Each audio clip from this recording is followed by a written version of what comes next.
Alors maintenant, je vais répondre à la question de la transposabilité spatiale. Alors pour ce faire, nous avons évalué la capacité d'un modèle analogue optimisé en une maille K à être appliqué en d'autres mailles P sur le territoire français.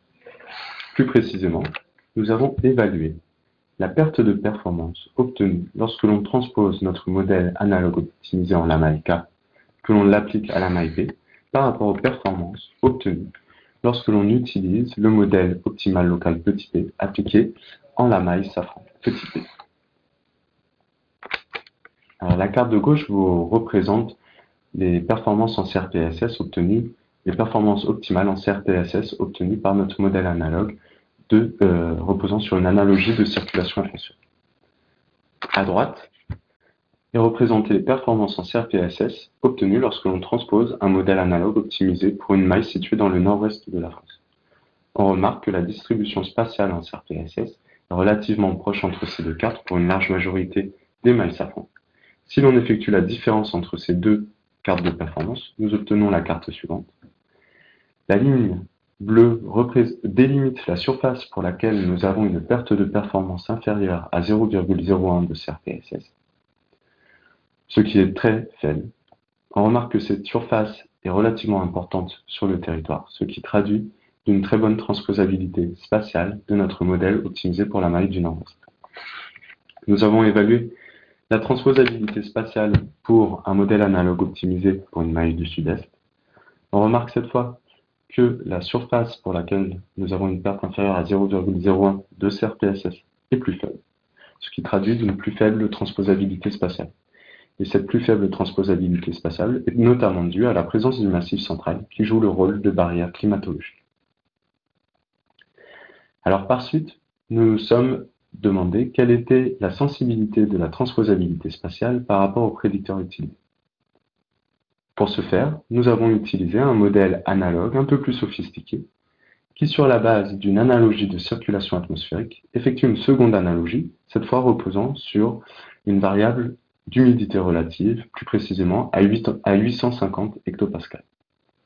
Cette variable nous permet de nous renseigner quant à la quantité d'eau qui est contenue dans l'atmosphère au-dessus de l'endroit où l'on cherche à prédire. Voici la transposabilité spatiale que l'on obtient avec ce second modèle analogue. On remarque que la surface pour laquelle nous avons une perte inférieure à 0,01 de CRPSS est cette fois plus faible, ce qui traduit d'une plus faible transposabilité spatiale. Cependant, lorsque l'on calcule les performances optimales locales obtenues par ce second modèle analogique, ici représenté à droite, nous remarquons que les performances sont plus importantes pour le modèle analogue reposant sur une double analogie par rapport à un modèle analogue reposant seulement sur une analogie de circulation atmosphérique. Et donc ici, nous remarquons que le raffinement d'un modèle analogue par l'ajout d'une seconde analogie portant sur l'humidité relative peut être néfaste à sa bonne transposabilité spatiale. Et pour la prédiction d'un champ de précipitation à l'échelle d'un territoire donné, il y aura un compromis qui sera à faire entre bonne transposabilité spatiale de notre modèle analogue et sa performance locale. Alors pour des questions liées à la ressource en eau, on peut être intéressé à prédire une précipitation agrégée à l'échelle d'un territoire. Et plusieurs études ont montré que les performances de prédiction augmentaient avec le niveau d'agrégation spatiale qui était considéré pour la construction de la lame d'eau sur ce territoire.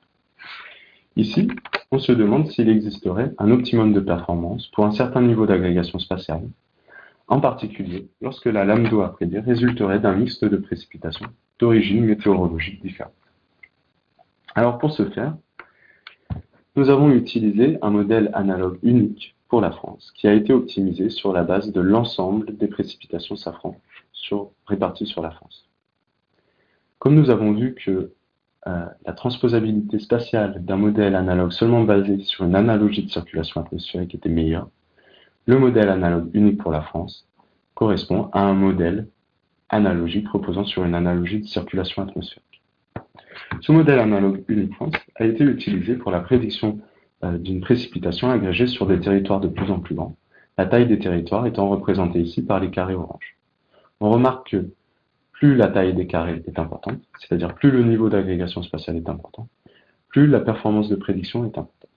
Lorsque l'on effectue la différence de performance obtenue entre les deux cartes du gauche, correspondant à un niveau d'agrégation de 17 par 17 mailles safran agrégées par rapport au cas où aucune agrégation n'est faite, nous obtenons la carte de gain de performance suivante. On remarque que ces gains de performance sont plus importants dans le sud de la France. Et nous avons constaté qu'ils pouvaient être mis en relation avec la corrélation spatiale des précipitations. Sur la carte de droite, vous est représenté le niveau de corrélation spatiale des précipitations moyen entre des mailles safran qui sont inclus dans un disque de 150 km de diamètre. Ici, on remarque que là où les gains de performance étaient les plus importants dans le sud de la France, eh bien, nous avons un niveau de corrélation spatiale des précipitations qui est le plus faible. Nous avons pu confirmer ce résultat au travers d'une analyse simulatoire utilisant un générateur spatio-temporel stochastique de champ gaussien. Cette partie n'est pas présentée ici. Toutefois, cela nous a permis d'affirmer deux choses sur la base de ces deux ensembles de cartes et de cette analyse simulatoire. D'une part, que les performances de prédiction croissent avec le niveau d'agrégation considéré, et d'autre part, pour un niveau d'agrégation donné. Les performances de prédiction sont d'autant plus grandes que le niveau de corrélation spatiale des précipitations est faible. Toutefois, dans le cadre de ces expériences, nous avons considéré un lien d'échelle unique qui résultait d'un compromis de l'ensemble des précipitations réparties sur notre territoire. Et on se demande ici, quelle est l'influence de ce lien d'échelle? Comment vont se comporter les performances de prédiction lorsque l'on utilise un lien d'échelle qui est adapté pour un territoire donné, mais qui ne l'est plus dès lors que l'on s'éloigne de ce territoire. Pour ce faire, nous allons zoomer sur la région du sud-est de la France, et plus précisément sur un transect ouest-est centré sur la maille du sud-est. Nous allons utiliser un modèle analogue, le modèle analogue optimisé pour la maille du sud-est, et nous allons l'appliquer pour la prédiction des précipitations sur la France.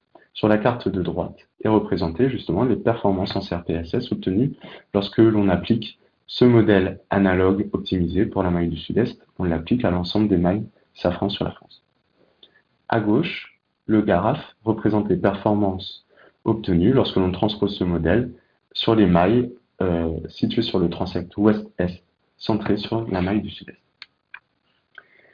Si l'on cherche à prédire une précipitation agrégée sur la base de mailles safran qui sont situées à l'est de notre maille sud-est, voici les performances de prédiction que nous obtenons. On remarque que, comme au préalable, les performances de prédiction croissent avec le niveau d'agrégation considéré. Si l'on effectue le même exercice cette fois en considérant les mailles safran situées à l'ouest de la maille du sud-est, voici ce que nous obtenons. On remarque la présence d'un optimum de performance qui se situe au moment où nous commençons à inclure des précipitations safran qui sont issues de mailles situées de l'autre côté de la barrière Cévennes-Vivarais et pour lesquelles le lien d'échelle n'est plus adapté pour la prédiction des précipitations. De plus, nous pouvons remarquer que la baisse de performance obtenue pour les niveaux d'agrégation les plus importants est relativement faible par rapport au nombre de mailles safran qui sont utilisées pour l'agrégation. Donc ici, ces résultats nous permettent de dire que pour la prédiction d'un champ de précipitation à l'échelle d'un territoire, il est préférable d'utiliser un lien d'échelle qui résulte d'un compromis de l'ensemble des stations pluviométriques réparties sur notre territoire.